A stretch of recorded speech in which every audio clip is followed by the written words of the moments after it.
5 tips to becoming a better negotiator. I'll be the first to tell you, I used to be the worst negotiator. I find myself to be patently American, so I'm not going to ask for a better price and I'm not going to haggle. However, as I've now flipped the table and I'm on the other side with service offerings and product offerings for my own business, I have to be ready for people to want to negotiate and to counter on any price that I'm offering. And I have to have language tucked away in my tool belt and ready to deploy in real time, because sometimes empowerment is just about having that right language tucked away in your back pocket.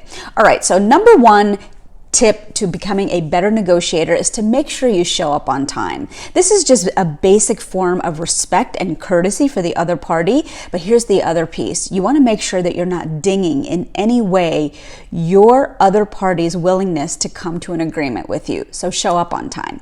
Number 2, negotiate with the right people. Make sure you're at the right table. I recently let go of an independent contractor for a whole host of reasons, but I knew that the person that I needed to talk to was actually the owner of the business and not necessarily her.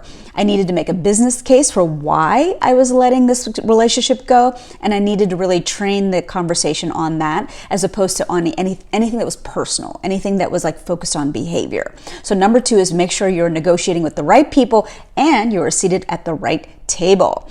All right, number 3 is eye contact. Eye contact is so important, especially if you're leading teams, but even more important when you're doing an important negotiation. You don't ever want to convey to the other party that you're being evasive or that you are hiding something. And this dovetails nicely into point number 4, which is watch your facial expressions. Make sure you keep your limbs really loose, no crossed arms. You don't ever want to, again, convey to the other party that you're hiding anything or you're tense about something. You are there completely open and ready to hear what the other side has to say. By the way, nonverbal cues actually convey 12.5 times more powerfully than anything that ever comes out of your mouth. So just remember that. And number 5 is to slow down. I teach this in my public speaking masterclass. Don't be afraid of the pause. Don't be afraid of the silence. Silence always makes people very, very uncomfortable. But please slow down, let your statements land, and don't be afraid to leverage the power of the pause or silence, especially if you need to get your thoughts together.